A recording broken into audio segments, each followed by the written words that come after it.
자, 여러분 이어서 보겠습니다. 보시면 교재 211페이지 9번입니다. 소유권 변동 등의 신고. 이게 어떤 건지 한번 볼게요.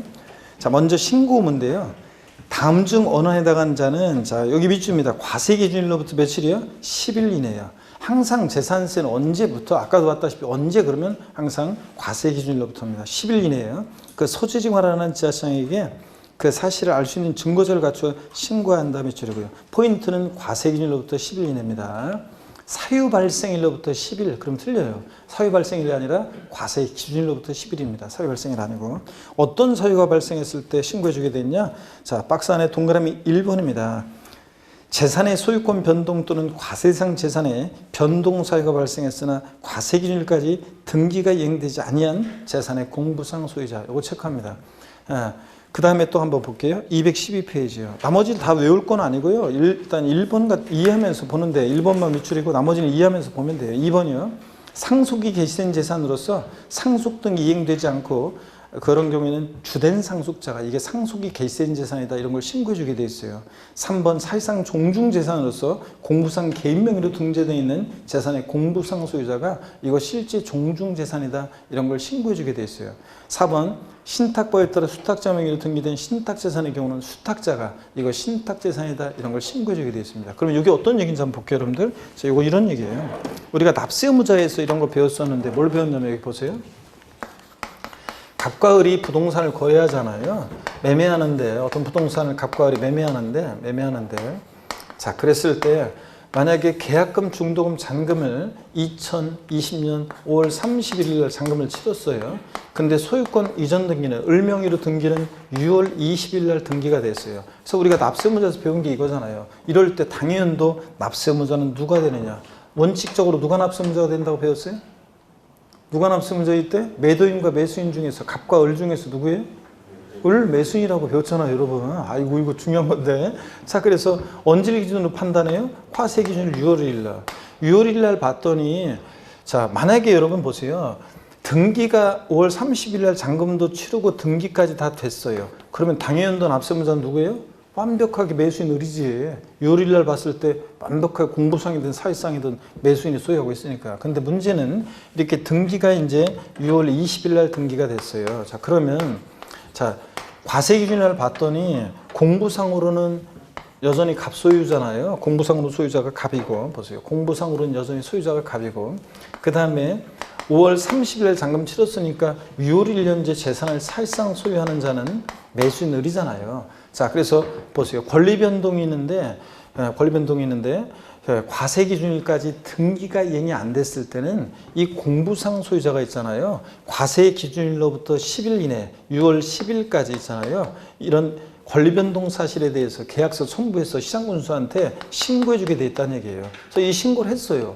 그럼 공무원이 딱 보니까 아직 등기는 안 되는데 5월 31일 날 잔금을 치렀네. 그러니까 6월 1일 현재 재산을 사실상 소유하는 자는 누구예요? 매수인 을이죠. 그래서 원칙적으로 재산세 납세의무자는 과세 기준 6월 1일 현재 재산을 사실상 소유하는 자가 납세의무자가 돼요. 실질 과세원칙상 등기 안 됐어도 사실상 소유하는 자가. 이게 원칙이에요. 우리가 이걸 배운 거고. 근데 또 보세요. 이게 권리 변동이 있는데 과세 기준일까지 등기가 이행이 안 됐어요. 원래 과세 기준으로부터 6월 1일로부터 10일 이내, 그러니까 6월 10일까지 공무상 소유자가 계약서 첨부해서 시장군수한테 신고해 주게 되는데 이런 신고를 안 했어요. 그러면 보세요.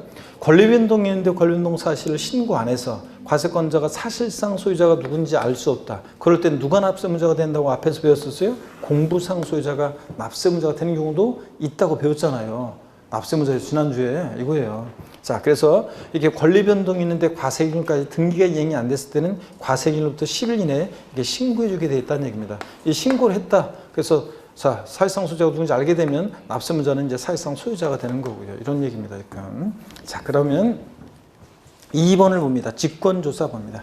신고가 사실과 일치하지 않거나 납세의무자가 공부상 소유자가 신고를 했는데 이런 위에 이런 자들이 신고를 했는데 신고가 사실과 일치하지 않거나 신고가 없는 경우에는 지자체장이 직권으로 조사해서 과세대장에 등재할 수도 있습니다. 근데 여기서 이제 없는 것 중에 하나가 뭐냐면 옆에다가 3번 해놓고 이렇게 써놓으세요. 그 교재 2번 아래에다가 3번 해놓고 자, 이 신고 의무를 신고 의무를 불성실한 경우에, 이 신고 의무를 불성실한 경우에, 이 경우에도요 가산세는 적용되지 않습니다. 재산세는 여러분 보세요. 이런 지금 신고를 이런 신고를 안 했다고 해가지고요, 이 신고를 안 했다고 해가지고 가산세는 적용되지 않습니다. 이런 신고를 안 해서 과세권자가 사실상 소유자가 누군지 알 수 없으면 누가 납세의무자가 돼? 공부상 소유자, 지가 납세의무자가 되는 거기 때문에 이런 신고를 안 해도, 지금 이런 신고를 안 해도라도 가산세는 적용된다, 적용되지 않는다? 적용되지 않습니다.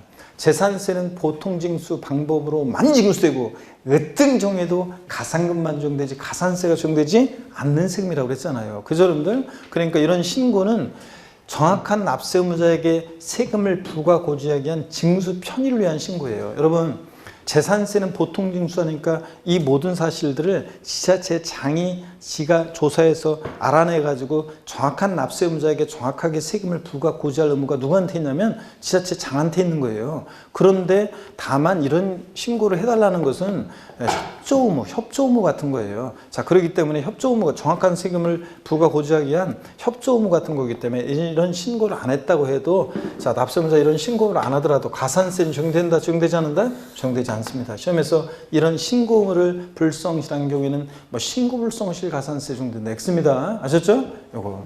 자, 요 정도 적어놓고 추가 적어놓고 알아두시고요. 그 다음에 10번 물납입니다. 자, 물납 여러분들이 별 표시 2개 하시고, 또 특별히 이 중에서도 납세 절차 중에서도 물납 중요합니다.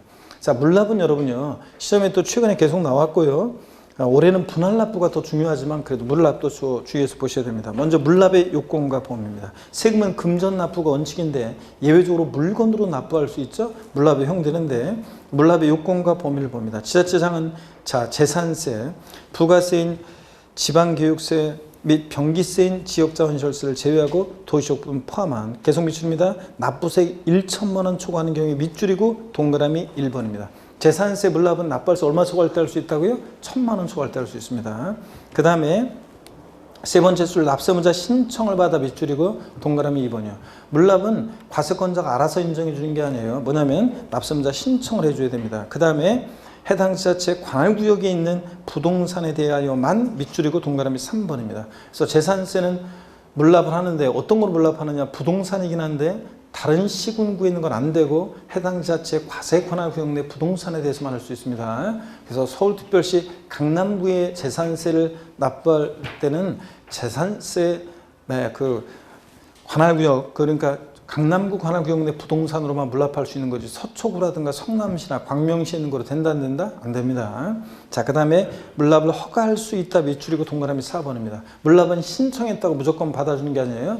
과세권자 입장에서는 관리처분상 부적당하다고 인정하면 물납을 불허할 수도 있습니다. 어떤 사람이 물납 신청을 했어요. 공무원이 그 물납하겠다는 부동산에 등기부등본을 띄워봤더니 1번 저당권 설정돼 있고 2번 저당권 설정돼 있고 3번 가압류돼 있고 골치 아프겠죠? 물납 불허갑니다. 관리처분상 부적당을 인정하면. 자, 이 네 가지 물납 요건입니다. 납부할세 얼마요? 1천만 원 초과할 때. 납세의무자 신청을 받아 해당 지자체 과세 관할구역 내 부동산에 대해서만 허가받아 할 수 있다. 네 가지 요건 딱 알아두시고, 그 다음에 여러분들 2번을 한번 보겠습니다. 물납의 신청 및 허가입니다. 자, 처음으로 자세한 내용 배우는데요. 양가로 1번에 재산세를 물납하려는 자는 행정안전운영원은 정하는 서류를 갖추어서 여기 밑줄이요. 납부기한 213페이지까지 이어서 밑줄입니다. 납부기한 10일 전까지 신청해야 한다는 거 밑줄이요. 물납은 관리처분상 적당한지 부적당한지 판단할 시간적 여유가 필요하기 때문에 자, 납부기한 며칠 전이요? 10일 전까지 물납을 신청합니다. 자, 그 다음에 양가로 2번이요. 물납 신청받은 시장구청장은 신청받은 날로부터 밑줄이요. 신청받은 날부터 5일 이내에 납세 의무자에게 허가 여부를 서면으로 통지해 줘야 됩니다. 밑줄 짝이요.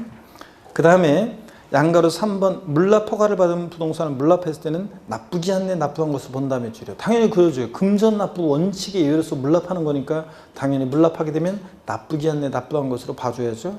밑줄이고. 그 다음에 3번 관리처분이 부적당한 부동산의 처리입니다. 먼저 양가로 1번 시장군수구청장은 물납 신청을 받은 부동산이 관리처분하기가 부적당하다고 인정하면 물납 불허할 수 있습니다. 아까 그랬죠? 가압류도 있고 설정도 있고 골치 아프잖아요. 양가로 2번입니다. 시장군수구청장은 불허가 통지받은 납세문자가 밑줄입니다. 그 불허가 통지했다고 해서 그대로 끝나는 게 아니에요. 불허가 통지받으면 불허가 통지받은 날부터 10일 이내에 해당 지자체 관할구역에 있는 부동산으로서 관리 처분이 가능한 다른 부동산으로 변경 신청하면 변경해서 허가할 수도 있습니다. 그래서 시험에 한번 나왔던 것이 변경 안 된다고 나왔었는데 변경해서 신청할 수 있어요. 과세관할 구역 내 물납이 가능한 다른 부동산으로. 불허가 통지받고 나서 며칠 내요? 10일 이내예요. 자, 밑줄이고. 그 다음에 4번 물납 허가 부동산의 평가입니다. 세금을 부동산으로 내니까 가격을 평가할 수 있어야 되잖아요. 양가로 1번입니다. 4번의 양가로 1번. 물납하는 허가하는 부동산의 가격은 밑줄입니다. 재산세 과세일련제 시가로 평가합니다. 시가로. 자, 그래서 시가로 평가하는데 양가로 2번. 이때 시가라는 게 뭐냐 그러면 박스 안에 토지, 건축물, 주택 이걸 무슨 얘기예요? 시가 순액을 의미합니다. 그래서 토지, 건축물, 주택 모두 시가 순액으로 평가합니다. 자, 그래서 아까 물납하는 부동산의 평가는 매년 12월 31일 현재 시가로 평가한다. X입니다. 매년 12월 30일 현재가 아니라 언제? 과세일 현재, 요일 현재 시가로 평가한다는 거. 자, 밑줄입니다. 그리고 양가로 1번 밑줄이고 양가로 2번은 읽어보시고 넘어갑니다. 214페이지입니다. 214페이지. 214페이지 보니까 어떤 얘기냐면 시가로 인정되는 부동산도 요걸 평가할 수 있어요. 그런데 그게 이제 어떤 건지 쭉 보시되 그 2번 한번 좀 보겠습니다.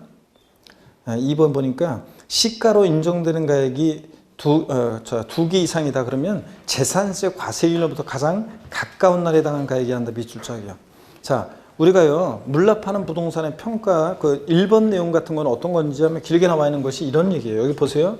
우리가 재산세는 물납 부동산의 평가는 과세기준일 6월 1년제 시가로 평가합니다. 시가로 평가하는데 이때 시가라는 게 토지, 건축물, 주택은 이 시가 순액을 말합니다. 토지, 건축물, 주택의 경우에는 이게 이제 시가 순액을 의미해요. 시가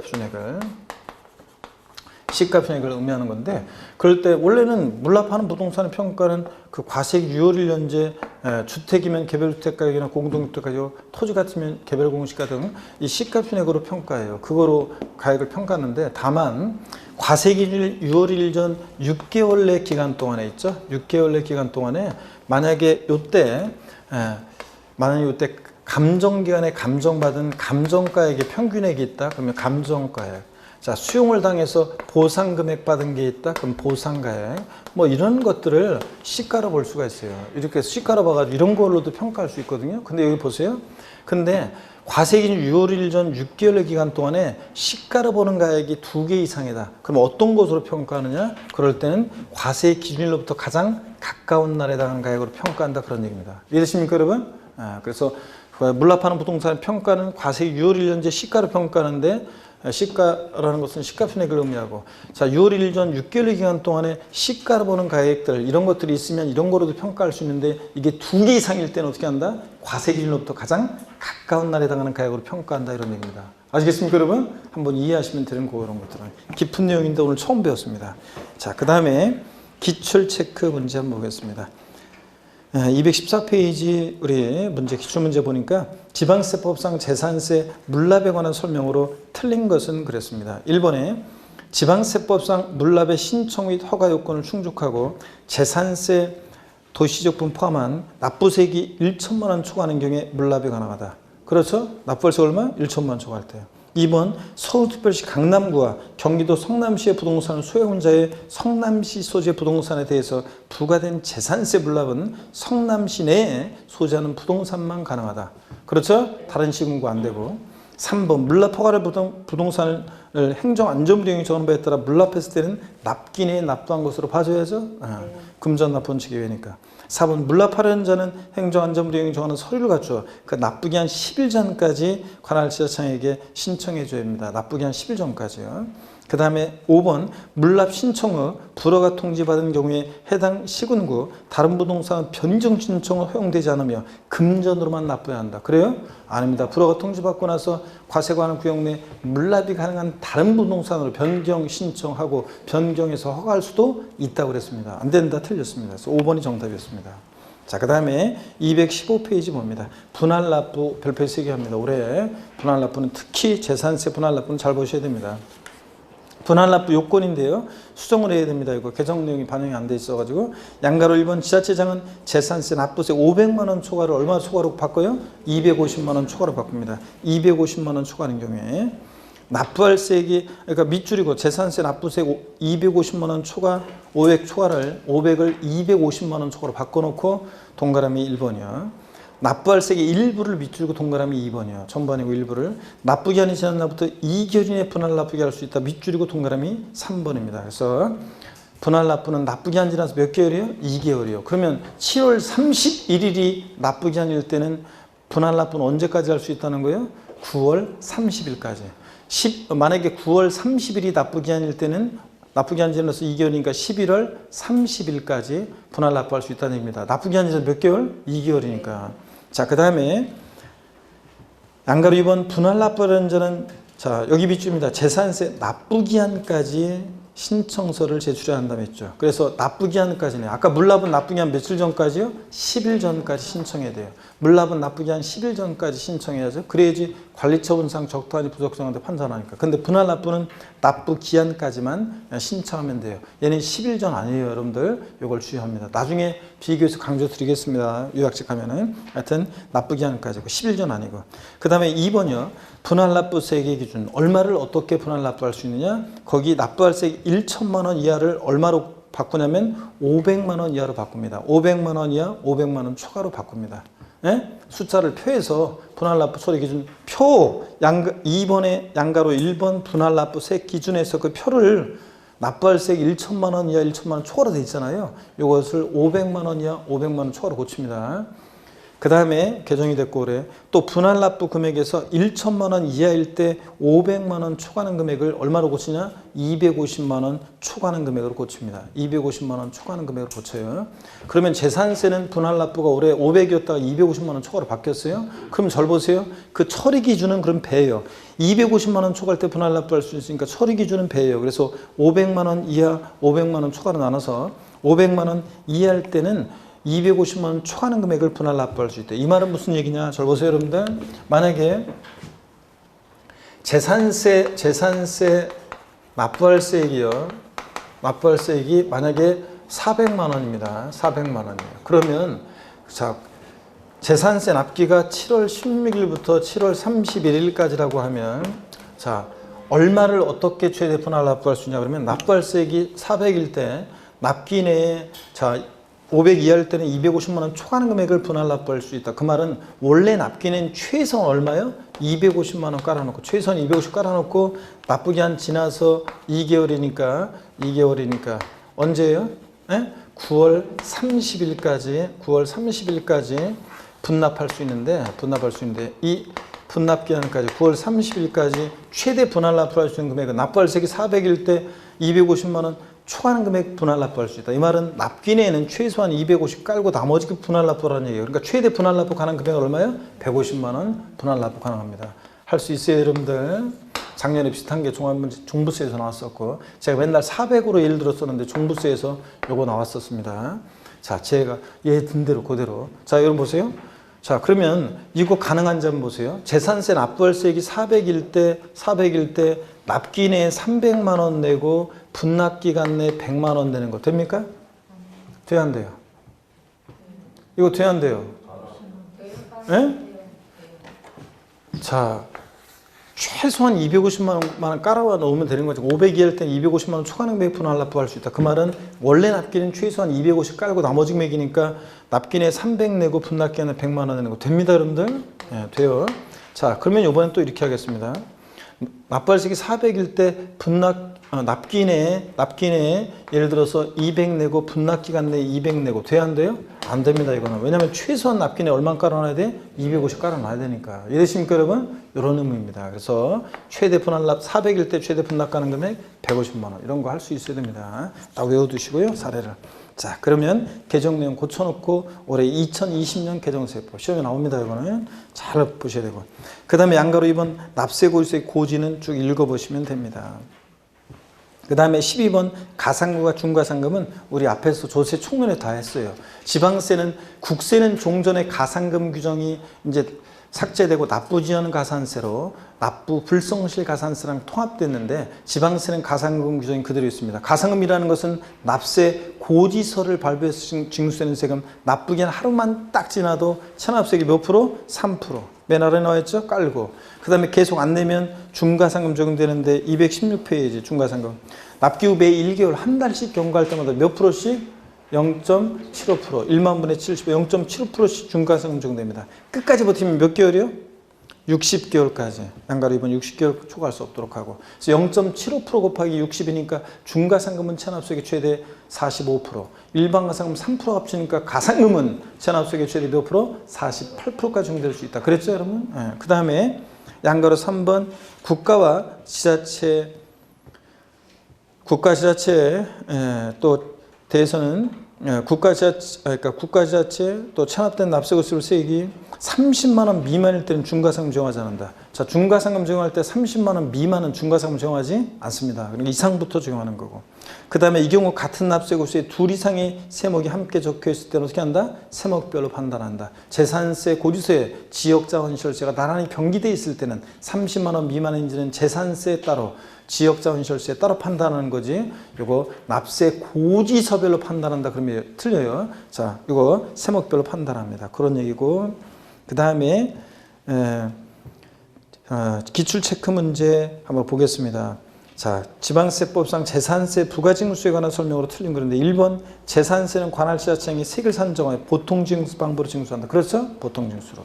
2번 고지서 한 장당 재산세를 징수할 세액이 2,000원 미만인 경우에는 해당 재산세를 징수하지 않는다. 2,000원이면 징수합니다. 미만은 징수하지 않는 거고. 그 다음에 3번 과세표준의 1,000분의 40의 재산세 세율이 적용되는 별장에 대한 재산세 납기는 별장 이외 주택에 대한 재산세 납기와 같다. 자, 우리 주택분 재산세 납기는 뭐 별장과 고급주택이나 일반 주택이 납기가 달랐어요? 아니지, 달랐으면 아까 우리가 공부했겠지. 그냥 주택이면 부가징 무조건 별장이든 고급주택, 일반 주택이든 똑같아요. 부가징수할세 2분의 1은 7월 16일, 30일. 나머지 2분의 1은 언제? 9월 16일, 9월 30일 이렇게 합니다. 그런 거지. 자, 그 다음에 그래서 납기와 같다 맞습니다. 4번 국가지자체에 체납된 재산에 대해서는 가상금과 중과상금의 적용이 모두 배제된다. 당연하지. 국가나 지자체에 대해서는 가상금에 관한 규정은 적용이 있다 없다? 없습니다. 자기들끼리 좀 늦었다고 세금 갖다 낼 수는 없잖아요. 5번 봅니다. 신탁법에 따라 수탁자명의로 등기된 신탁재산에 대한 재산세가 체납된 경우에는 체납된 재산이 속한 신탁에 다른 재산이 있는 경우에도 체납된 해당 재산에 대해서만 압류할 수 있다. 갑이라는 위탁자가 A와 A-를 신탁했을 때 A 토지가 세금을 체납한 토지면 A- 압류할 수 있다 없다? 있다고 그랬습니다, 여러분들. 그러니까 자, 요거 틀린 지문입니다. A와 A-를 신탁했을 때 세금을 체납한 재산이 속한 신탁에 다른 재산이 있을 때 다른 재산 압류할 수 있다고 그랬습니다. 그래서 5번이 틀렸고요. 넘어갑니다. 이렇게 해서 재산세 다 받고 219페이지 지방세 목적세인데 시험에 독립하게 출제 가능성은 낮고 조세 총론이라든가 그동안 배운 내용들의 지식으로 문제를 대충 풀면 됩니다. 나중에 요거 슬쩍 우리가 문제풀이 같은 거 할 때 우리가 한두 문제 풀면서 살짝 공부해 볼 때가 있을 거예요. 지금은 넘어갑니다. 시간 쓰지 마시고요. 어디로 가시냐면 쭉 넘어가서요. 국세로 갑니다. 자, 그래서 국세 종합부동산세로 갑니다. 자, 우리가 문제를 쭉 넘기셔가지고 우리가 국세 갑니다. 종합부동산세입니다. 그리고 제1편 조세 총론 다 받고 제2편 지방세 다 받고 이제 교재가 263페이지에서 기본서 263페이지에서 한 장 땅 넘기니까 263페이지 넘기니까 제3편 국세 나와 있죠? 에서 종부세, 기타 소득세, 양도세에서 우리가 이제 종합부동산세부터 봅니다. 그래서 교재 268페이지입니다. 종합부동산세 펴놓으시고, 자, 그리고 고기 한번 드시고, 스트레칭 한번 합니다. 또, 목 운동부터. 아이고, 참, 합니다. 반대로 돌리시고, 자, 그 다음에 허리도 좌로, 우로 돌립니다, 여러분들. 아이고. 자, 길게도 화끈하게 제끼시고, 아이고, 좋습니다. 어깨도 돌리시고, 좋습니다. 자, 그러면 268페이지 종합부동산세 봅니다, 여러분. 이건 어떤 거냐면 이런 거예요. 종합부동산세는 우리 시험 문제에 한두 문제가 출제가 되는데, 뭐 두 문제가 나올 때도 있었는데, 그럴 때는 주로 재산세랑 묶어서 나오는 문제였고요. 한두 문제가 출제가 됩니다. 자, 종합부동산세입니다. 부동산 보유 시에 부과되는 대표적인 우리가 국세고요. 한두 문제가 출제가 되고, 종합부동산세 과세 대상이요. 어떤 것을 보유할 때 종부세가 부과되느냐. 종부세는 과세 대상에서 문제가 한 4, 5년 계속 나온 적도 있고, 작년 30회 시험도 종합문제 속에서 정답 지문이 과세 대상 요거 알고 있는지 묻는 문제였어요. 종부세는 과세상이 제일 중요해요. 그 다음에 누가 납세의무자가 되느냐. 종부세는 아무나 납부하는 세금 아니잖아요. 그러니까 그 납세의무자 누가 되는지 기준 상식처럼 알고 있어야 되는데 종합문제 속에서 잘 나오고, 또 종부세에서 과세 표준이요. 과표 어떻게 일정되고 몇 프로 세율이 정되는지, 즉 세금 계산 어떻게 할 것이냐, 여기 이제 또 세금 계산 어떻게 할 것이냐, 요게 이제 또 다른 세금과 함께 또 중요하고요. 세금 계산했으면 되죠. 납세지를 어디로 하고, 또 그 다음에 납세 절차. 종부세는 원칙 정부 부과과세하고 예외적으로 신고납 선택할 수 있죠. 관련한 얘기. 또 어떤 경우에 종부세는 비과세가 되는지, 이런 것들은 이제 다른 세금도 그렇고 이런 것들을 공부하잖아요. 근데 항상 또 종부세는 재산세와 비교 정리할 수 있어야 돼요. 같은 부동산 보유세로서 비슷한 점들이 많죠. 다른 점과 헷갈리니까 항상 재산세와 비교 정리할 수 있어야 됩니다. 같은 점, 다른 점을 비교 정리할 수 있어야 되고요. 자, 이렇게 해서 우리 아이고, 글씨가 재산세 항상 비교 정리할 수 있어야 되고요. 자, 이런 것들을 테마로 공부합니다. 제가 특정 테마에 별 표시하지 않는 이유는 종부세는 이런 것들을 골고루 섞어서 종합 문제로 출제가 되기 때문에 되게 그렇습니다. 특히 납세, 과세 대상이라든가 과세 표준 세율 같은 거, 납세 절차 이런 것들이 물론 중요하고요. 자, 그러면 교재를 보겠습니다. 여러분, 268페이지 제1절 종합부동산세 총설인데 도입 목적은 쭉 읽어보시면, 이건 줄 그리는 게 아니라 읽어보시면, 종합부동산세는 2005년도 부동산 과열기에 부동산 과다보유욕제 투기욕자에게 도입한 세금이라는 거 쭉 읽어보시면 되고요. 그 다음에 2번 종합부동산세 특징 또 편하게 한번 보겠습니다. 종부세 특징이요. 양가 1번 종부세는 국세고 사용 목적이 특정되어 있지 않은 보통세고 또 직접세고 납세의무자와 담세자가 일치하고 대표적인 재산 보유세고 응능과세, 조세부담 능력에 의해서 부과하는 그런 인세입니다. 인세니까 합산과세입니다. 종부세 인세니까 합산과세하고요. 양가로 2번 종합부동산세는 과세표준과 세액을 납세에 관할 세무상에 부과하는 정부 부과세는 세금이고, 양가로 3번 종부세는 세구조가 초과 누진세 구조로만 되어 있습니다. 우리 이런 거 했었나요? 비누, 비누 했었죠? 취득세 등록면세는 비례세 구조로 되어 있고, 재산세는 비례세, 누진세 둘 다. 종부세는 누진세 구조로만 되어 있고, 자, 양도소득세는 둘 다. 자, 그래서 비누 했잖아요. 이런 겁니다. 그래서 누진세 구조로만 되어 있고, 양가로 4번 종합부동산세는 개인의 경우 주택과 종합합산상 토지는 소유자로 합산과세한다는데, 여러분 종합부동산세 잠깐 한번 보실래요? 납세의무자예요. 한번 볼게요.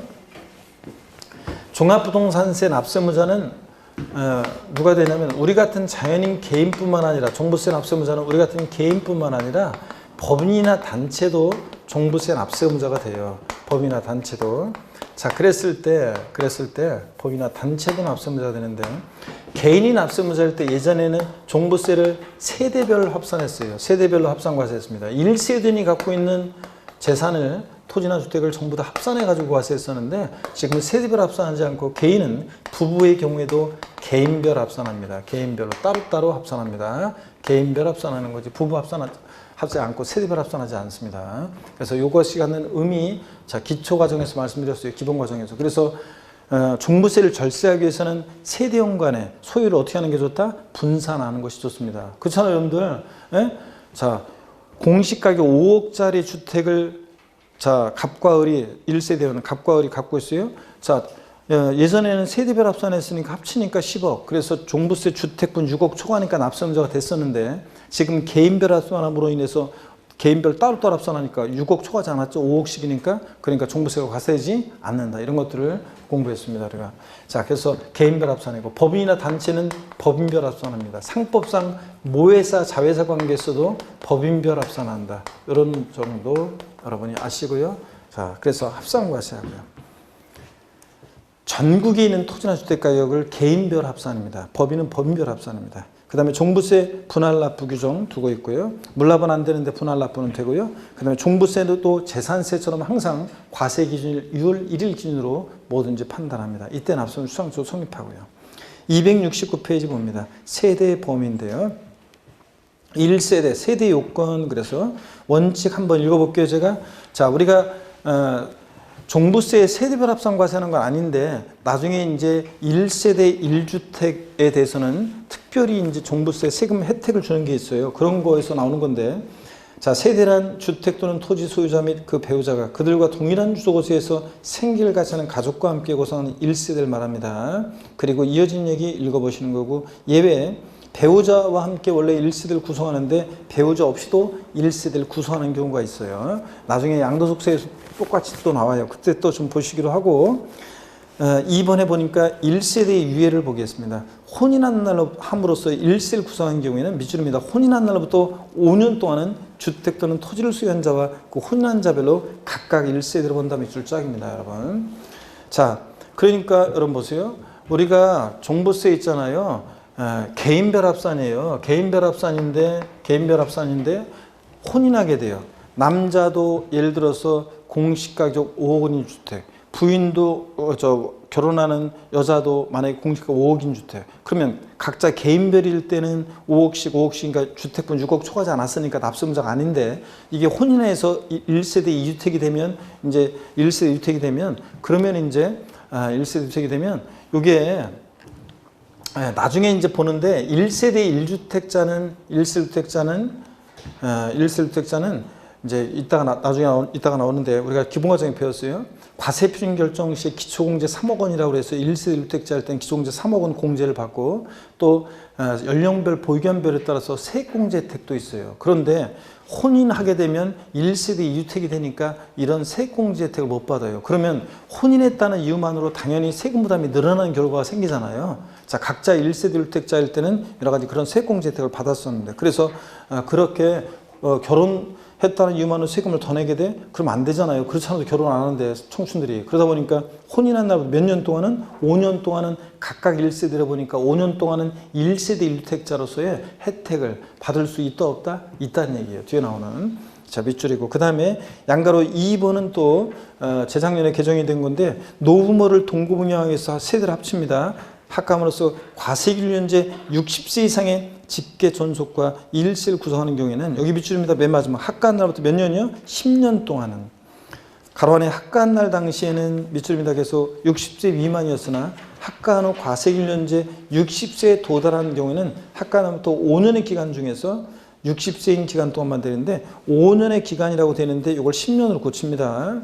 5년이 아니라 10년의 기간 중에서 60세인 기간 동안 각각 1세로 봅니다. 지금 이게 5년이었다가 몇 년으로 바뀌었어요? 10년으로 바뀌었기 때문에 요거 가로 안의 내용은 5년의 기간이 아니라 10년의 기간 중에서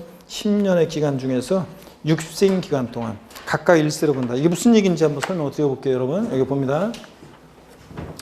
우리가 혼인함으로 인해서 1세대 2주택이 됐을 때는 혼인한 날부터 5년 동안은 각각 1세대로 보니까 5년 동안은 1세대 주택자로 세액공제 혜택을 주는데, 또 노부모 동거분양에서 세대를 합쳐요. 그러면 합가한 날부터 요 노부모 동거분양에서 합가했다 그러면 합가한 날부터 10년 동안은 각각 1세대로 봐서 혜택을 줍니다. 1세대 주택자로서 혜택을 받을 수 있어요. 근데 한번 보세요. 58세에 만약에 합가했어요. 부모님이 58세일 때 합가를 했는데 원래 노부모 동거무양은 60세 이상의 직계 존속을 동봉하게 한 거예요. 아, 요즘 같으면 만 60세면 노부모가 아닌데, 그죠? 노부모가 아니라 요즘은 60대 부모들이 그 애들, 20, 30대 자녀들 애들 그냥 뭐 뒷바라지 하느라고 여전히 허리가 휘잖아요. 아, 그렇지, 요즘은. 그래서 노부모가 아닌데 요즘은 60세 부모를 모시고 사는 자식이 어디 있어요, 요즘은. 오히려 부모가 자식들을 봉양하고 있지, 지금. 부양하고 먹여 살리잖아요. 자, 근데 어쨌든 간에 우리 법에서는 뭐, 하여튼 뭐, 60세를 노부모로 하고 있습니다. 60세 이상의 직계존속을 동거무양에서 합가했을 때 합가일부터 10년 동안 혜택을 주겠다 했는 건데 58세 합가를 했어요. 합가일에. 그러면 합가했습니다. 그러면 자, 요때부터 원래 10년 동안이잖아요. 원래는 10년인데 원래부터 10년인데 이건 60세 이상의 직계존속을 동거무양하기 위한 거기 때문에 가로하는 내용은 뭐냐면 만약에 60세가 됐어요. 그러면 이건 60세가 그 이후에 60세 이전에 합가했을 때는 60세가 된 이후에 요 기간에 대해서만 1세대 1주택자로 본다는 얘기입니다. 60세가 된 이후의 기간 동안만. 아시겠습니까, 여러분? 60세 이전에 합가했을 때는 이거 노부모 동거무양은 60세 이상의 직계존속을 동거무양하기 위한 거니까 합가한 날부터 10년 동안의 1세대택자로 보는데, 자, 근데 60세 이전에 합가했을 때는 60세가 된 이후의 기간만 1세대택자로 봅니다. 그런 얘기예요, 이게. 이해 안 되는 분은 나중에 조용히 집에 생각해 보면 이게 별거 아니에요, 이거. 나중에 또 봅니다. 넘어가시고요. 자, 270페이지. 종부세 과세 기준은 재산세하고 과세 기준이 똑같아요. 그래서 270페이지 맨 아래 보니까 종합부동산세 과세 기준일은 지방세법에 규정된 재산세 과세 기준한다. 이를 똑같습니다. 271페이지 봅니다. 5번 납세지요. 종부세 납세지는 개인일 때 소득세법의 규정을 준용하는데요. 나중에 이제 소득세 규정을 보고 더 보면 이해가 잘 됩니다. 자, 개인 또는 법인으로 보지 않는 단체의 경우, 주로 개인인 경우를 고소할 때를 물어보는데 우리 시험에서 종합부동산세 납세무자가 개인 또는 개인으로 보지 아니하는 단체의 경우에는 소득세법 규정을 준용하고 한다. 그래서 밑줄이요. 그러다 보니까 박스 안에 보세요. 거주자일 때는 여기서 거주자는 국내 주소나 183일 이상 거소를 둔 개인을 말합니다. 그 거주자일 때는 주소지를 납세지로 합니다. 국세는 납세지를 어디로 한다고 해서 원칙? 주소지, 집값과 분류보라고. 지방세는 물건 소재지, 국세는 주소지 그랬잖아요. 부동산 소재지 관할 세무서가 아니에요. 개인인 거주자일 때는 주소지 관할 세무서, 주소지 없을 때는 거소지 관할 세무서입니다. 밑줄 쫙이요. 자, 그리고 우리가 기초과정에 배웠어요. 비거주자다. 국내 주소나 183일 이상 거소가 없는 비거주자다 그러면 주소 거소지로 갈 수 없으니까 국내 비거주자의 사업장소야지. 사업장이었으면 국내 원천 소득이 발생한 장소 이런 거 한번 읽어보시고요. 자, 그래서 주로 거주자인 개인일 때를 물어봅니다. 주소지 관할 세무서입니다. 부동산 소재지를 바꿉니다. 그거 주의하시고 넘어갑니다. 나머지는 참고로 읽어보시는 거고. 그 다음에 272페이지 종부세 과세사항입니다. 자, 종부세는 어떤 것을 보유할 때 종부세가 부과될 것이냐? 제가 이것을 좀 설명을 한번 드려보려고 합니다. 이건 어떤 얘기냐 그러면 이런 얘기예요. 종부세 과세사항은 한번 보세요. 종부세 과세사항은 자, 여기를 봅니다. 종합부동산세 과세 대상은 종부세 과세 대상은 어떤 거냐? 그러면 종부세 대상은 주택과 토지가 대상입니다. 주택과 토지를 보유할 때 종부세 대상인데 부과되는데 이때 이 주택이에요. 이 주택의 별장은 종부세 대상에서 제외합니다. 별장은 종부세 대상이 아니에요. 별장은 포함하지 않습니다. 왜 그러냐면 별장은 재산세에서 사치성 재산이라고 해서 4% 고일로 과세했잖아요. 재산세에서 별장, 고불악장, 골프장 몇 프로? 4%. 이미 고일로 과세했는데 또 종부세 대상이 되면 재산세보다 높은 고율의 세율을 체결되어 있는 종부세를 과세하면 너무 가혹하니까 별장은 종부세에서 제외합니다. 그 다음에 고급주택 있죠? 고급주택은 종부세 대상에 요거 자 포함합니다. 왜냐하면 고급주택은 어디서만 준 과세? 취득세만 준 과세지 재산세에서는 일반 주택과 똑같이 0104 0.1에서 0.4%까지 초과 누진세를 정했잖아요. 그러니까 고업택은 종부세상이 되고요. 별장세하고 이거 상식입니다. 이건. 그 다음에 토지요. 종부세 대상이 되는 토지는 모든 토지입니다. 지적공부상 토지뿐만 아니라 사실상의 토지를 포함하는 모든 토지인데 이 모든 토지를 재산세에서 3개 유형으로 나눴습니다. 그래서 어떻게 나눴냐? 별도 합산 대상 토지, 종합 합산 대상 토지, 분리 대상 토지로 나눴잖아요. 그랬을 때 별도 종합 합산 대상 토지, 나대지, 상가 토지 같은 별도 합산, 나대지 잡종지 같은 등등 종합 합산, 우리 재산세 투중 구분 배운 그 별도 종합 합산 대상 토지에 해당하면 종부세 대상이 됩니다. 근데 분리 대상 토지는 종부세 대상이 아니에요. 자, 저율이든 고율이든 보세요. 우리가 재산세에서 분리 대상 토지면 007-24 비례세율이요. 007% 어떤 게 있었어요? 농지, 목장, 예외적인 임야가 있었잖아요. 얘네들은 재산세에서 저율료 과세할 필요성 때문에 저율 과세하는 거예요. 여러분 종합부동산세를 도입한 취지는 부동산 과다보유억제, 투기억제하게 도입했어요. 그런데 얘네들은 과다보유억제, 투기억제와 거리가 멀잖아요. 그러니까 농지, 목장 임야는 종부세상에서 제외하고 또 그 다음에 공장, 염전, 터미널용 토지, 부동산 투자회사 소유 토지, 각종 무슨 공사 소유 토지 같은 0.2% 저율비상 토지는 자 종부세요 부과하는데 공장요 저 대규모 공장을 어떤 기업에서 짓겠다고 하는데 안 돼요. 공장 요만큼만 지어요. 그럼 돼요? 그래서 과다보유억제, 투기억제와 거리가 먼 것들입니다. 이런 것도 저율로 과세할 필요성 때문에 저율 과세한 거니까 종부세상에서 제외합니다. 또 고율분리 007-24 4% 고급 오락장이나 골프장용 토지는 이런 사치성 재산 토지는 이미 재산세에서 4% 고율 과세했기 때문에 종부세상에서 제외합니다. 하여튼 저율이든 고율이든 분리상 토지는 저율이든 고율이든 종부세 대상이 아닙니다. 자, 얘네들은 종부세상이 아니고요. 그래서 나중에 여러분 보세요. 종부세에서 과세 대상이냐 아니냐 나올 때 토지가 나오면 그냥 무조건 이게 전부가 아니라 반드시 재산세에서 배운 대로 농지는 위치를 따지고 목장이나 공장용지 같은 위치 면적 따지고 또 그 다음에 일반 건축물의 부속 토지는 면적 따지고 또 무허가 건축물의 부속 토지는 종합 그 다음에 건축물의 시가분액이 부속세액 2% 미달하면 그러면 바닥 면적은 별도 바닥 면적을 제외한 토지는 종합 이런 식으로 토지용 구분 배운 것으로 토지용 구분을 해가지고 별도 종합합산 대상 토지면 종부세상이 되고 분리상 토지면 종부세상이 아니고 이런 식으로 판단합니다. 토지용 구분을 할 수 있어야 돼요. 작년에도 나왔었고 그 다음에 종부세 대상 아닌 걸 한번 정리해 드립니다. 종부세 과세 대상 아닌 거예요.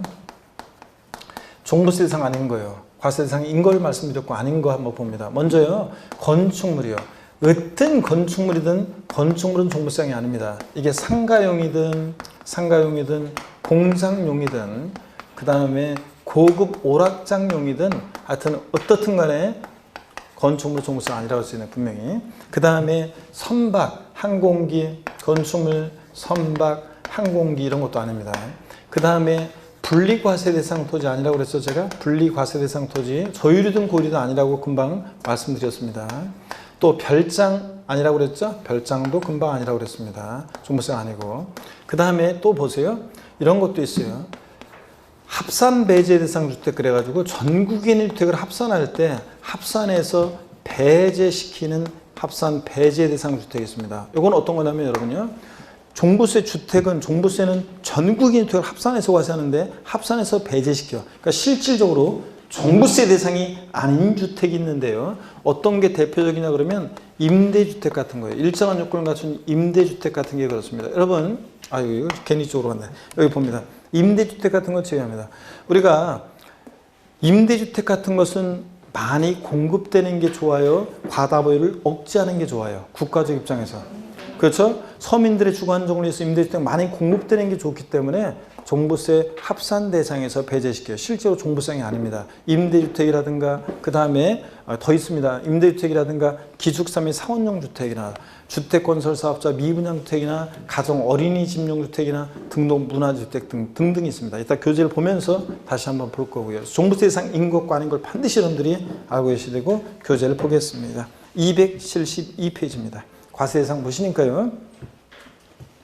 종부세 과세상 재산입니다. 종부세는 지방세법상 재산세상 토지, 건축물, 주택, 선박항공기 중에서 밑줄입니다. 주택과 토지, 토지 중에서는 종합과 별도 합산상 토지를 대상으로 합니다. 밑줄 쫙이요. 자, 주택과 토지고, 그 다음에 2번 과세상에서 제외되는 재산, 양가로 1번입니다. 자, 일반 건축물 밑줄이요. 자, 어떤 건축물이든 상가용이든 공장용이든 고부락장이든 건축물 대상에 제외합니다. 또 분리대상 토지, 저유리든 고리든 제외됩니다. 또 선박 항공기 이런 거 재산세 대상이지만 종부세가 아니라는 거 밑줄 쫙입니다. 그 다음에 양가로 2번 봅니다.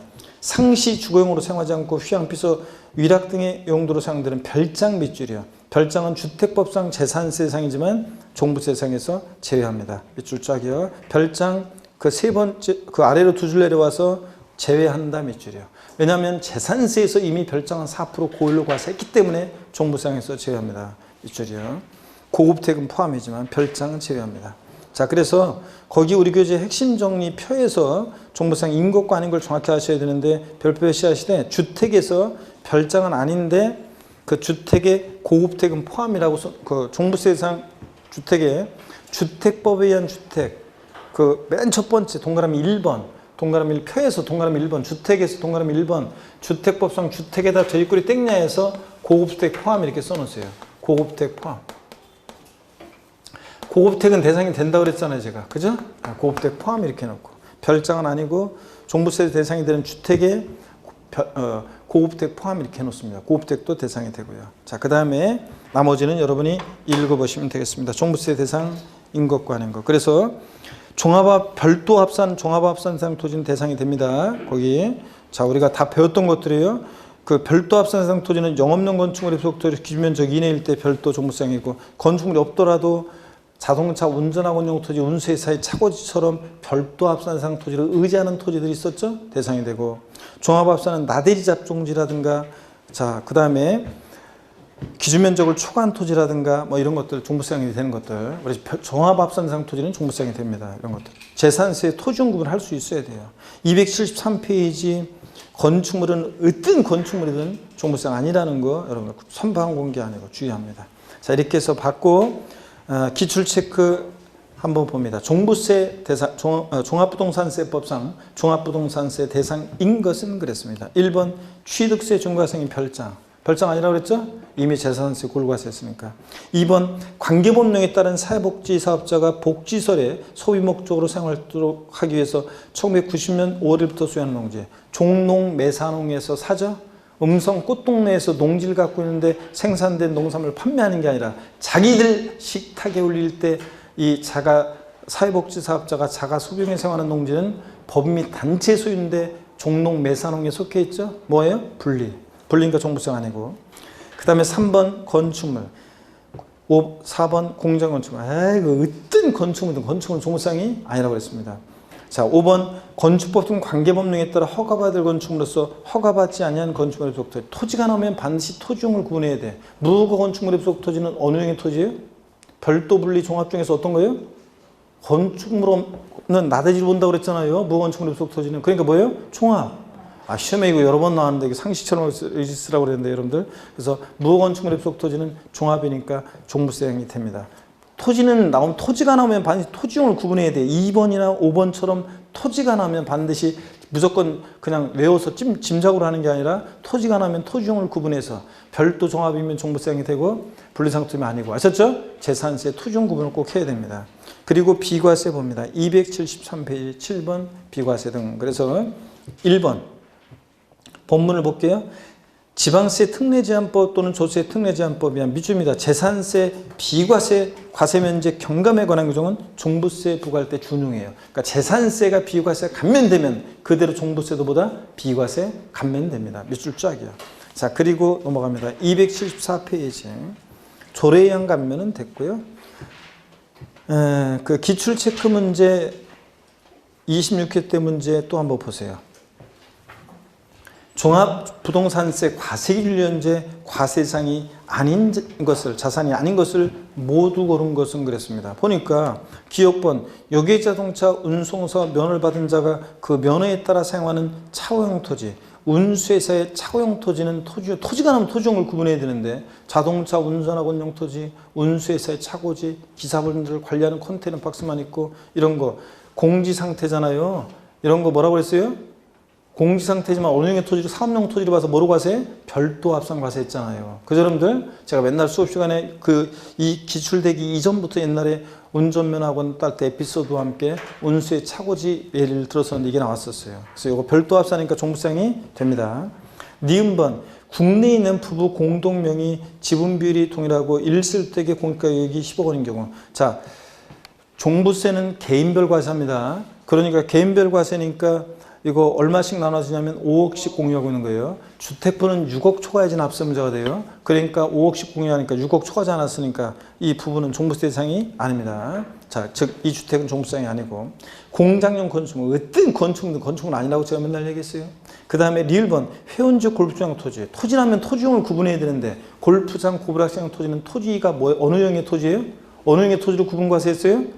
분리. 고일분리, 분리상토니까 종부세상이 아니고요. 이런 식으로 문제 푸는 겁니다. 토지는 반드시 토지용을 구분했어요. 아셨죠? 자, 이렇게 해서 종부세인지 아닌지 풀고 275페이지입니다. 제2절 주택에 대한 종부세입니다. 오늘 조금만 더 할게요, 여러분들. 또 고기 한번 드시고 이제 제대로 프리스타일로 알아서 자기 각자 스타일에 맞게 몸을 좀 푸세요, 여러분들. 각자 알아서 자기 스타일에 맞게. 아이고, 275페이지 제2절 주택에 대한 종합부동산세 본격적으로 봅니다. 먼저 주택분 종부세는 납세 의무자를 봅니다. 과세기준일 현재 주택분산세 납세 의무자로서 국내에 있는 재산세 대상인 주택 밑줄입니다. 공시가격 재산세 대상인 주택 공시가 합한 금액이 얼마요? 6억 초과요. 가로는 1세대 주택자는 9억 원이라고 되는데 이거는 이제 실질적으로 그렇게 된다는 거지. 이렇게 하면 안 돼요. 그냥 하여튼 종부세 주택분 종부세 납세 의무자는 공시가 합한 금액 얼마? 6억 원 초과하는 자. 딱 이렇게 기억해요. 1세 주택자는 실질적으로 9억까지는 납세 의무가 없고 9억 초과할 때 납세 의무자가 되는 건데 이거는 뭐랄까 해석상 그런 거고 6억 초과하는 자 밑줄입니다. 그 다음에 상식적으로 알고 있어야 됩니다. 주택분 종부세 납세 의무자가 공시가 합한 금액 얼마? 6억 초과하는 자입니다. 집 한 채 가격이 6억을 초과했던 개인별로 여러 채 합친 가격이 6억을 초과했던 개인별로 합산한 금액이 얼마요? 공시가 합한 금액이 6억 초과할 때 납세 의무가 있습니다. 한 채든 여러 채든. 그 다음에 2번 과세 대상 자 종부세 주택 종부세 대상 주택이요. 읽어보시는 거고 과세 표준 합산 배제 주택 봅니다. 다음에 원에 해당하는 주택은 아까 종부세 과세 표준 합산 대상인 주택 범위에 포함되지 않는다. 즉 실질적으로는 종부세 대상이 아닌 주택이에요. 정규 주택을 합산할 때 합산해서 배제시키니까 실제로 종부세 대상이 아닌 주택인데 양가로 1번 합산 배제 임대주택입니다.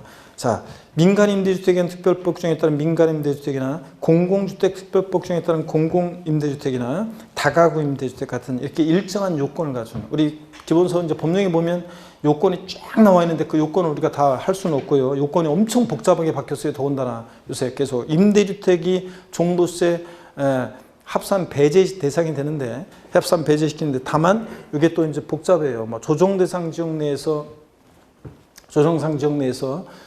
2018년도 뭐 9월 14일 이후에 취득한 주택은 임대주택으로 등록하더라도 임대사업자로 임대주택으로 등록하더라도 조정대상 지역 내에서 1주택을 소유하는 1세대가 조정대상 지역 내에서 2018년도 9월 14일 이후에 취득한 주택은 임대주택으로 등록하더라도 종부세 합산 대상이 돼요. 이제 임대주택이라도 안 봐줘요. 이제.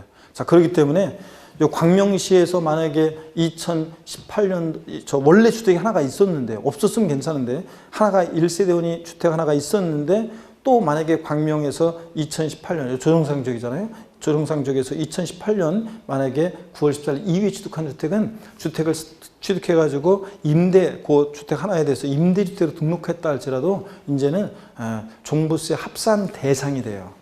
빼주는 게 아니라. 그래서 복잡해요, 여러분들. 그래서 뭐 복잡하고 그래서 근데 다만 뭐 또 올해 이제 뭐 그런 게 있어요. 그래서 여러 가지 복잡합니다. 그래서 그렇지만 여러분들은 수험생이니까 예외가 있지만 합산 대상이 되는 경우도 있지만 그건 예외가 있지만 원칙은 임대주택은 종부세 합산해서 어떻게 한다? 배제시킵니다. 네? 종부세 부과는 취지와 맞지 않잖아요. 과다고 투기 억제와 맞지 않으니까.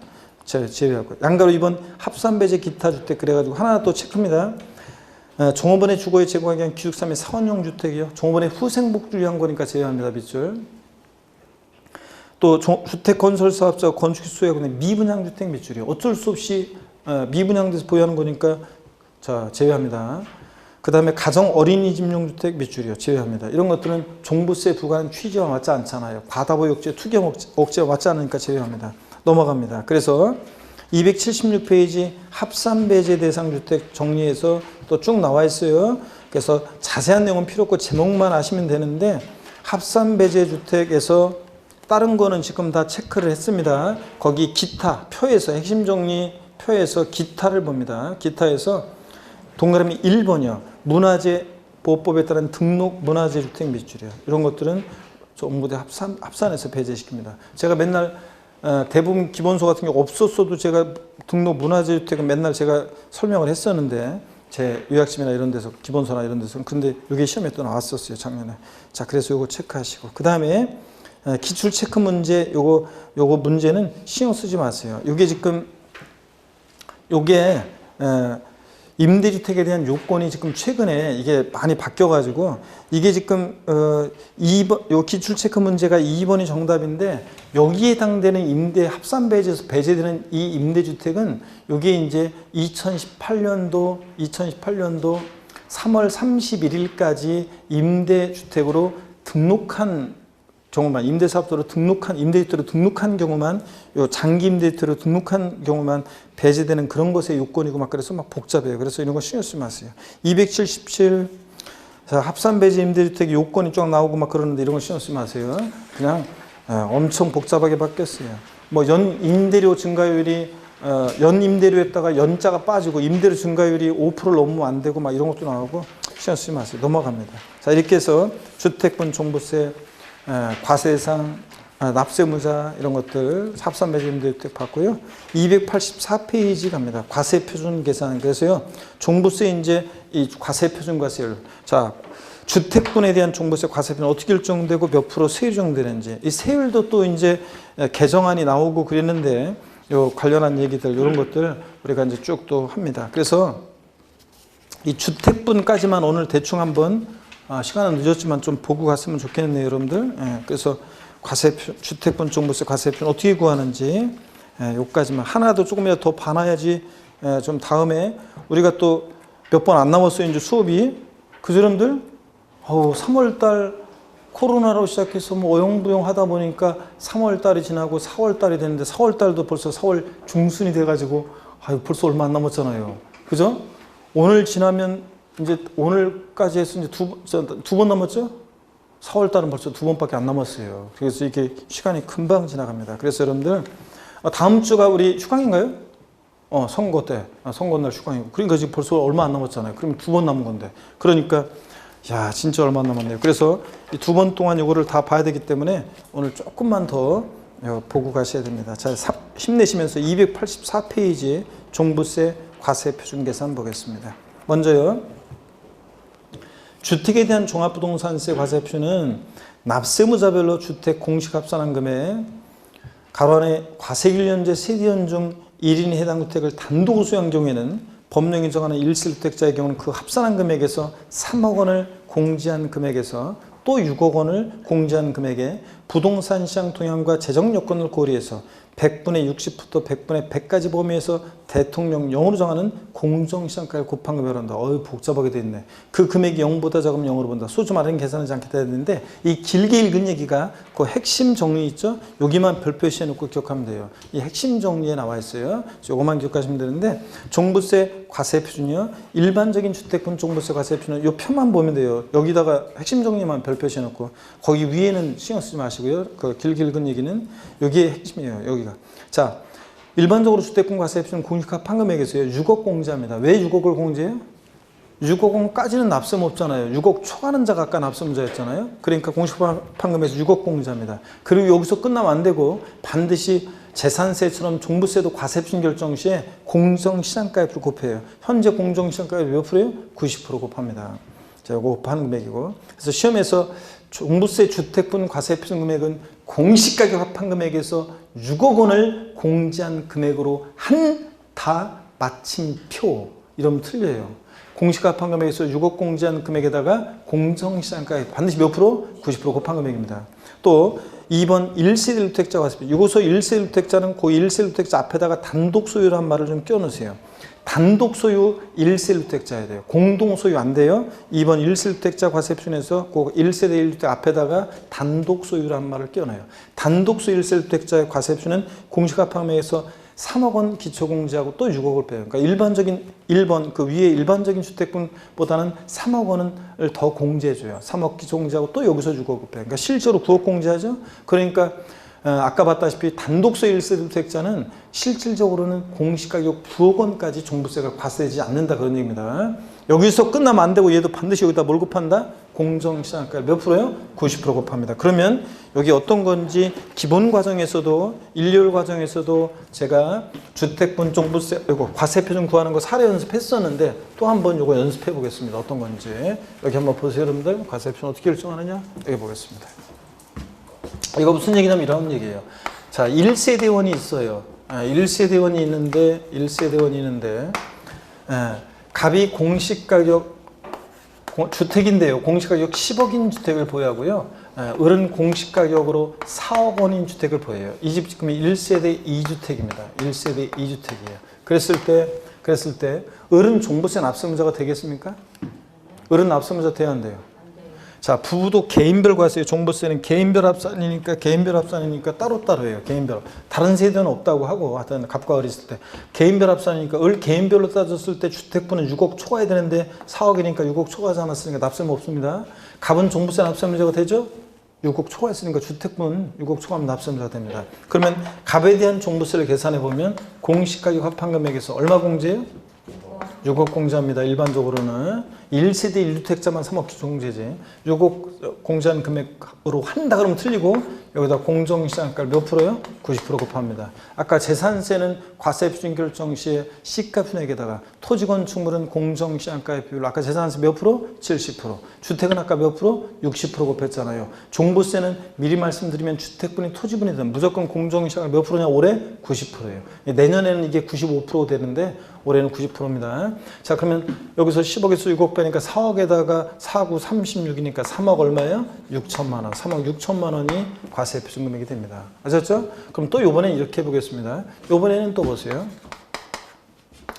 자, 갑과 을 1세대원이 있는데 재산 부여 현황을 보니까 주택입니다. 갑은 공시가격 10억인 주택을 보유하고 다른 세대원은 주택이 없다고 할게요. 1세대 몇 주택이냐? 1주택이에요. 자, 요거 단독 소유예요. 공동 소유 아니고 단독 소유 1세대 주택입니다. 그러면 자, 갑 개인별로 따져볼게요. 갑 개인별로 따져보니까 자, 을은 당연히 저 지금 다른 세대는 없으니까 개인별로 갑은 공시가격 합판금액 자 10억에서요.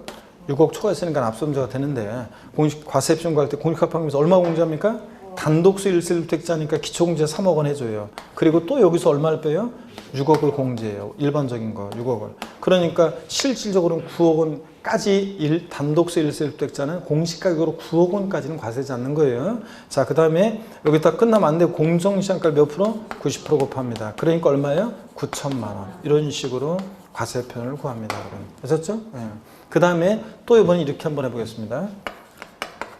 갑과 을 부부입니다. 부부 공동 소유인데요. 부부 공동 소유 주택이 있는데 부부 공동 소유 1세대 1주택입니다. 부부 공동 소유 1세대 1주택이 있어요. 부부 공동 소유 1세대 1주택이 있는데 부부 공동 소유 1세대 주택인데 자, 공시가격으로 예를 들어서 12억 원인 주택입니다. 그러면 지분은 균등하다고 하겠습니다. 지분은. 그러면 갑은 종부세 납세문자가 되겠습니까? 갑은 납세문자 돼야 안 돼요? 안 됩니다. 자, 지분이 균등하다고 그랬으니까 얼마씩 공유하고 있어요? 6억씩. 종부세는 주택분이 6억 초과해야 되는데 초과하지 않았으니까 갑도 을도 종부세 납세문자가 되지 않습니다. 6억 초과하지 않았으니까. 아, 그러니까 단독 소유 1세대 1주택일 때는 똑같은 1세대 1주택인데 단독 소유일 때는 실질적으로 9억 원까지 공시가격 9억까지 종부세 과세되지 않는데 부부 공동 명의로 되어 있으니까 얼마까지 실질적으로 과세가 되지 않는다? 12억까지 과세가 되지 않습니다. 실질적으로. 이런 얘기입니다. 자, 그 다음에 이번엔 이렇게 하겠습니다. 12억이 아니라 14억으로 하겠습니다. 부부 공동 소유 1세 주택이고 지분이 균등합니다. 자, 그러면 얼마씩 공유하고 있어요? 지분 균등하니까 7억씩. 그러면 둘 다 6억 초과했으니까 둘 다 종부세 납세문자가 되죠? 네, 그럴 때 종부세는 개인별 과세니까 각각 계산합니다. 한 사람만 계산하면 결론 똑같으니까 한 사람만 계산해 볼게요. 공시가판금에서 얼마 공제?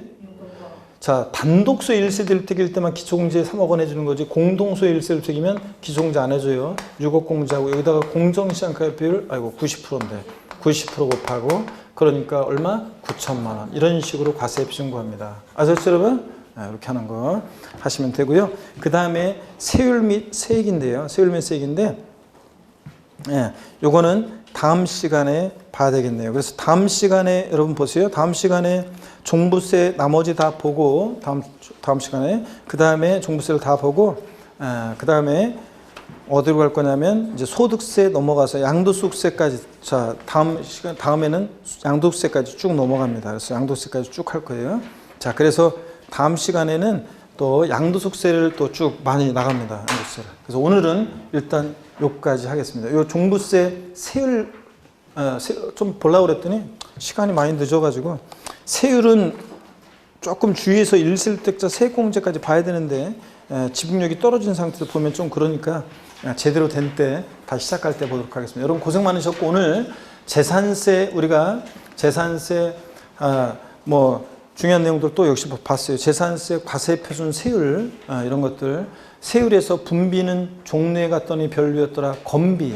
주택은 별장 2주택으로 나눠서 별장은 4%, 별장 2주택은 초과 누진세율이고, 여러 개의 주택이 있더라도 주택별로 초과 누진세율이지 소유자와 합산하지 않고, 이런 것들. 자, 그 다음에 그래서 과세표준 세율, 납세 절차, 이런 것들. 우리 특히 분할납부, 물납, 분할납부, 재산 소용되는데 분할납부요. 납부할세 얼마 초과를 딸 수 있다고요? 재산세 분할납부는 납부할세 250만 원 초과로 올해 개정된 거, 아까 교재도 수정했잖아요. 올해 2020년 개정세. 재산세는 납부할세 250만 원 초과하는 경우에 납부할세 일부를 납부기한 지나서 몇 개월 내? 2개월 내 분할납부할 수 있고, 자, 재산세 분할납부 처리 기준, 납부할세 250만 원 초과를 딸 수 있으니까 처리 기준은 배예요. 500만 원 이하, 500만 원 초로 나눠서 500만 원 이하일 때 재산세 분할납부는 250만 원 초과하는 금액을 분할납부할 수 있다고 돼 있으니까, 재산세 납부할세액이 400일 때 최대 분납가능 금액은 얼마다? 150만 원. 납기내 최소한 250 깔고 나머지 금액이니까 150만 원까지 최대 분할납부 가능하다. 사례를 외워두셔 그랬습니다. 이런 것들 공부했습니다. 꼭 잊지 마시고요. 그 외에 이제 우리가 종부세, 지금 과세 대상, 납세 의무자 이런 것들을 배우고 있고, 주택분에 대한 세율, 자, 요거부터 납세 절차 이런 것들 다음 시간에 보고, 다음 시간에 종부세 다 보고, 소득세 총설 간단하게 보고, 부동산 임대업과 관련한 것도 처음 배우는 것도 있어요. 그것도 좀 배우고 양도세로 넘어가서, 다음에는 아마 마지막 두 회에는 타임을 이렇게 세 타임으로 하지 않고 네 타임으로 나눠서 거의 한 2시까지 이렇게 한다 생각하시면 되겠습니다. 이렇게 해서 2타임씩 나눠서 그렇게 하도록 하겠습니다. 자, 오늘 고생 많으셨고, 다음 주에 오늘 복습 30분 걸렸어요 여러분들이. 그래서 길어서 조금 그런 거고, 다음에는 한 2시까지 이렇게 네 타임으로 나눠서 한다고 생각하시면 되겠습니다. 두 번은. 자, 고생 많으셨고, 다음 주에 씩씩한 모습 다시 뵙겠습니다. 고맙습니다. 네, 수고하셨습니다.